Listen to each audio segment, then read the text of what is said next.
To Pimp a Butterfly, Kendrick Lamar. Y'all wake up. Wake up. If you on the West Coast, wake the F up. We got the album, y'all. He finally dropped the album. I literally just saw Mikey's video and I thought he dropped a song. And I'm like, Kendrick, another song. Imagine you're sitting in a car, surfing through a radio station, going back and forth on whether you should listen to advertisement or AM radio. As you begin to hit the scan button, a very interesting hip-hop track comes on. Ah, what a beautiful day. I can't wait to spend it chilling, hanging out. Hey yo, Kendrick just dropped At the start, it is puzzling and it mystifies you. But as Kendrick Lamar says, by the time you hear next pop, the funk shall be with you. Well, here is why you should stay on the radio station and listen to your greatest rappers of all generations, Kendrick Lamar. As a kid, Kendrick Lamar was able to experience hip-hop straight from the source in Tupac Shakur and Dr. Dre's California Love. Kendrick, 8 years old at the time, had the music video was being filmed near his Kempton home and was able to partake in the experience, which inspired him to write his own music. Now the rapper is known by millions of people and has sold millions of albums, and that has shattered all the expectations. In 2015, Kendrick Lamar released his critically acclaimed album To Pimp a Butterfly, which shook his already amazed fans. Spin gave it a 10 out of 10 rating, Vague declared it perfect, and Rolling Stone called it a masterpiece. Kendrick's lyrics reminisce on his childhood, rap career, his relationships, and his actions through life. His lyrics show how he moves through a world that often judges him on his appearance and puts him into a box before anything else. The songs in the album go through a chronological storyline with a series of events that can be identified as the caterpillar, the cocoon, breaking out of the cocoon, and finally being as free as the butterfly. These events through his album are a metaphor for his life. In the beginning, the caterpillar is a prisoner to his life in society, an idea that suggests the system he lives in only serves to pimp an individual for what is expected of them, rather than offering them a choice in regards to who they are, to who they believe themselves to be.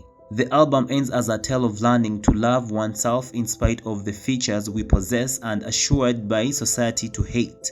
To Pimp a Butterfly was given a Grammy for the Best Rap Album of the Year in 2015. Y'all wake up. Wake up. If you on the West Coast, wake the F up. We got the album, y'all.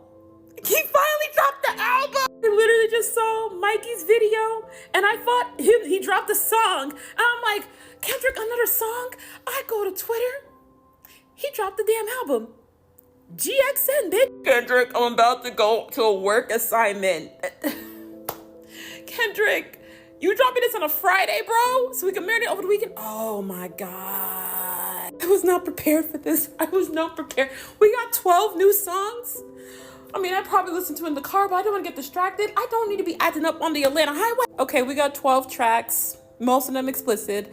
Waist Out Mural, Squabble Up, Lucifer, Man at the Garden, Hey Now, Reincarnated, TV Off, Dodger Blue, Peekaboo, The Heart Parts, Part 6. Oh my God. We got the title track and then we got Gloria.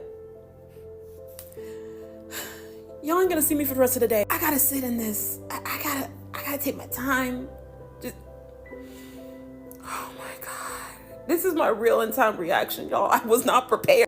The entire album was a complete game changer for hip-hop that year. No other rap album that year was as bold, original, or emotional as the one. The lyricism and versatility of the album were mind-blowing and brought Kendrick to the next level of his rap career. His previous albums such as C4, Overly Dedicated, Section 80, Good Kid, MAAD City are all incredible identifiers for who he is as an artist and what he has gone through during his life.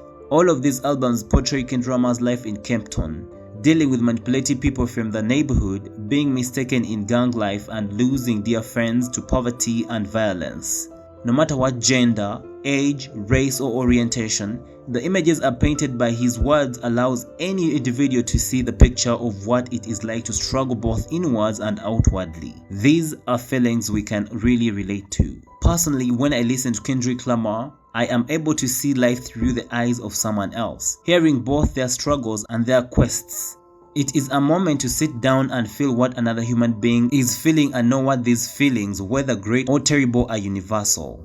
It shows empathy and understanding, and that's extremely important in today's culture. We need more understanding for one another when many face as much inequality and diversity in life. While many people believe Kendrick Lamar's lyrics are controversial or explicit, he speaks the truth, hypocrisy, satire and sadness that exists in the world. In one of my favorite Kendrick Lamar songs, Absol's Ultra, Kendrick raps, "See, a lot of y'all don't understand Kendrick Lamar, because you wonder how I could talk about money, clothes, God and history all in the same sentence. You know what all these things have in common? Only half of the truth if you tell it. See, I've spent 23 years on the earth searching for answers, till one day I realized I have to come up with my own." Kendrick Lamar isn't afraid to speak outside social norms. He isn't afraid to talk about subjects that affect us all deep in our cores, and he isn't afraid to come up with his own answers. It is music that stirs society and brings everything to center. We make both good decisions and bad decisions, but our failures ain't the only things that define us. It's what we learn from those failures that create change in our lives and the lives around us. I would like to say that next time you are scanning radio stations in your car, home, or wherever you are, or even scrolling through your own browse page on Spotify, consider listening to Kendrick Lamar, and maybe one day you will understand how the funk can remain in you. To be honest, Kendrick Lamar is one of the greatest rappers that I've listened to. He's very relatable, very versatile, and very authentic. From me, till next time, see you in my next video. I'm sorry, Kendrick said Brody feel like he entitled because he knew me since a kid. Bro, I'd cut my granny off if she don't see it how I see it. That is objectively hilarious. He said, I don't care if we were friends since we were children, I would cut my grandmother off. Who are you to me? Who? I'm gonna be saying that one line over and over for the next couple of weeks. Oh my God.